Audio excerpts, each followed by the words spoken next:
Senior صحافی اور تجزیہ کار جاوید چودھری کے مطابق آپ نے میاں نواز شریف کی تقریر سنی ہوگی۔ اس تقریر میں کچھ مسنگ تھا جس کی توقع میاں شہباز شریف اسٹیبلشمنٹ اور پوری قوم کو بھی تھی۔ میاں نواز شریف کی تقریر پر عدلیہ، اسٹیبلشمنٹ، عوام اور میڈیا نے نظریں جمائی ہوئی تھی،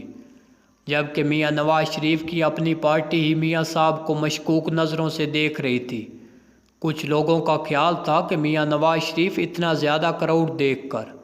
اپنے جذبات قابو میں نہیں رکھ سکیں گے، اور وہ پہلے والا نواز شریف جو بار بار کہتا تھا ووٹ کو عزت دو، مجھے کیوں نکالا، وہ دوبارہ جاگ جائے گا، اور جو کچھ ان کے ساتھ کیا گیا اس کا ذمہ دار جنرل فیض حمید، جنرل باجوہ اور جسٹس اعجاز الحسن ہے۔ نواز شریف دوبارہ اپنے بیانیے پر آ جائیں گے اور سب کو اس میں رون ڈالیں گے۔ کچھ لوگوں کا خیال تھا میاں صاحب یہ بھی کہہ دیں گے کہ وہ آئندہ فیض حمید، جنرل باجوہ اور عدلیہ کا نام نہیں لیں گے اور یہ سارے معاملات اللہ تعالیٰ پر چھوڑ رہے ہیں، جبکہ کچھ لوگوں کا خیال تھا میاں صاحب ڈیولپمنٹ کی بات کریں گے، ڈالر کیسے کنٹرول ہوگا، سی پیک کا مستقبل کیا ہوگا، بھارت کے ساتھ دوستی کیسے آگے بڑھائیں گے۔ لیکن جوں جوں تقریر چلتی گئی میاں صاحب نے ان تینوں معاملات کو ٹچ کیا اور واپس آ گئے۔ وہ جو کہتے ہیں کچھ بھی نہ کہا اور کہہ بھی گئے، کچھ کہتے کہتے رہ بھی گئے، لیکن انہوں نے اشاروں میں تینوں سیکٹرز کو بتا دیا کہ میں یہ کہہ بھی سکتا ہوں لیکن میں کسی مسلط کی وجہ سے خاموش۔ بلکہ جب انہوں نے غالب کا یہ شعر پڑھا، غالب ہمیں نہ چھیڑو جوش اشک سے، بیٹھے ہیں تہہ طوفاں کیے ہوئے، سب کا خیال تھا کہ اب یہ میاں صاحب لائن کراس کرنے لگے ہیں، جس کے بارے میں سب کا خیال تھا ادھر تو میاں صاحب قدم رکھیں گے، کیونکہ یہی وہ قدم تھا جس کی وجہ سے میاں نواز شریف پچھلی 3 بار اقتدار سے فارغ ہوئے۔ اس دوران میاں شہباز شریف کے چہرے پر شدید اضطراب دیکھا گیا، کیونکہ اب میاں صاحب خطرناک لائن کی طرف جا رہے تھے، لیکن انہوں نے سمجھداری کا مظاہرہ کرتے ہوئے واپسی کی راہ اختیار کی، کیونکہ میاں محمد نواز شریف 3 بار وزیر اعظم بنے اور تینوں بار اسٹیبلشمنٹ سے لڑائی ہوئی، اب چوتھی بار وہ اقتدار میں آنے جا رہے ہیں، تو لہٰذا انہوں نے سمجھداری کا مظاہرہ کرتے ہوئے وہیں سے واپسی کا راستہ اختیار کیا، عمران خان کا نام لیا، سی پیک کے بارے میں بات کی، پاک بھارت تعلقات پر بھی بات کی، اور سب کو ایسے لگ رہا تھا کہ جیسے وہ اپنا نظریہ عوام کے سامنے رکھنے جا رہے ہیں۔ بہرحال پھر انہوں نے ہمسایہ ممالک کے ساتھ تعلقات کی بات کی۔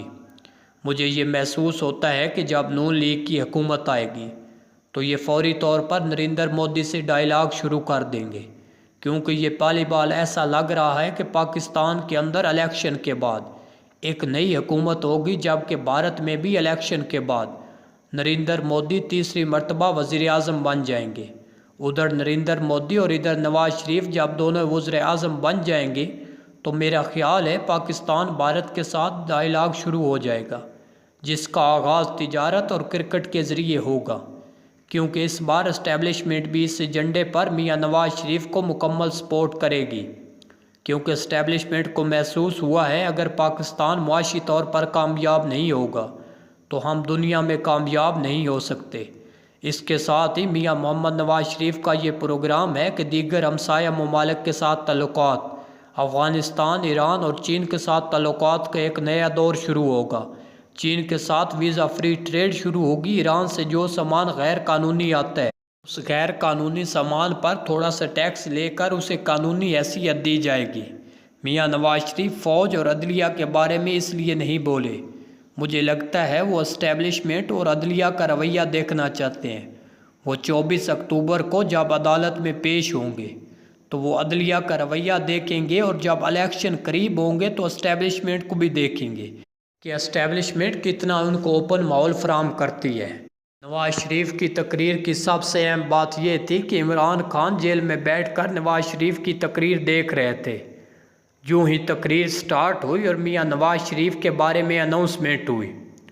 اور جب نواز شریف نے خاندان کے لوگوں سے ملنا شروع کیا، پہلے شہباز شریف کا ہاتھ کھڑا کیا، ساتھ مریم نواز کا ہاتھ کھڑا کیا، پھر حمزہ شہباز کا، جب وہ اپنے خاندان کے لوگوں کے ہاتھ کھڑے کر رہے تھے۔ عمران خان جیل میں بیٹھ کر بار بار کہکا لگا رہے تھے۔ جب نواز شریف نے غالب کا شعر پڑھا تو اس بار بھی عمران خان نے کھل کر کہکا لگایا اور کہا یہ تو غالب بن گیا، اور کہا ہو سکتا ہے کہ آگے چل کر یہ اقبال بن جائے۔ جب نواز شریف بجلی کے بل لہرا رہے تھے تو اس وقت عمران خان کہہ رہے تھے اس کو اپنے بھائی کے دور کے بجلی کے بل بھول گئے، یہ اب بجلی کے بل یاد آ گئے، یہ 2017 سے آگے کیوں نہیں جا رہے، کیونکہ 2018، 2022 اور 2023 میں بھی تو ان کی حکومت تھی۔ پھر جب ڈالر کی بات ہوئی تو خان صاحب کا کہنا تھا آپ اور پیچھے چلے جائیں، ایوب خان کے دور میں ڈالر 6 روپے کا تھا، روٹی 2 اور 4 پیسے کی تھی۔ آخر میں جب تسبیح کا ذکر ہوا تو عمران خان نے کہا میں ہر جگہ تسبیح کر لیتا ہوں، منافق نہیں ہوں۔ اور جب میاں نواز شریف دعا کروا رہے تھے تو عمران خان نے کہا اب یہ غالب کے ساتھ ساتھ مفتی بھی بن گیا ہے۔ جتنی دیر نواز شریف دعا کرواتے رہے عمران خان کہکے لگاتے رہے۔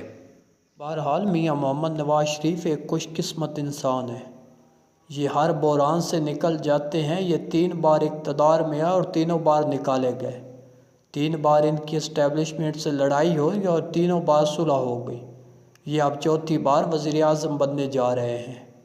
لیکن اس سیاسی پولرائزیشن کی قیمت بہرحال عوام کو ادا کرنا پڑی۔ یہ ظلم کے شکار عوام پر ظلم عظیم ہوتا ہے۔ ہم کرپشن کے ساتھ یہ ملک نہیں چلا سکتے، ہم کرپشن کے ساتھ ترقی بھی نہیں کر سکتے، یہ حقیقت ہے۔ لیکن اس حقیقت سے بڑی حقیقت یہ ہے ہم جب تک کرپشن کے خلاف قوانین نہیں بنائیں گے، ہم جب تک ان قوانین پر عمل نہیں کریں گے، ملک میں جب تک احتساب کا کوئی ٹھوس ادارہ نہیں ہوگا،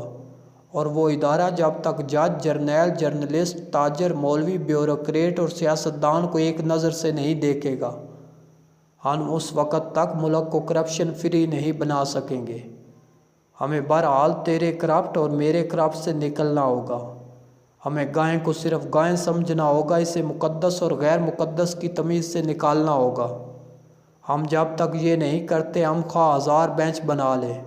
ہم خواہ 1000 پانامہ لے آئے، میاں نواز شریف کو نکال نہیں سکتے۔ ملک سے کرپشن نہیں ختم ہوگی۔ ہم زیادہ سے زیادہ میاں نواز شریف کو بدنام کر سکتے تھے۔ آپ اگر ملک میں حقیقی تبدیلی چاہتے ہیں تو آپ کرپشن کے خلاف سسٹم بنائیں، آپ ٹامک ٹوئیاں نہ ماریں، قوم کا وقت اور توانائی ضائع نہ کریں، یہ دونوں ہمارے پاس بہت ہی کم وقت میں آتے ہیں۔ سینئر صحافیوں جاوید چودھری، 0 پوائنٹ، حامد میر، سلیم صافی، رؤف کلاسرا اور نصرت جاوید کے کالمز سننے کے لیے ہمارے چینل کو سبسکرائب کریں اور بیل آئیکن کو پریس کر دیں تاکہ ہر نئے آنے والے کالم کا نوٹیفیکیشن آپ تک بر وقت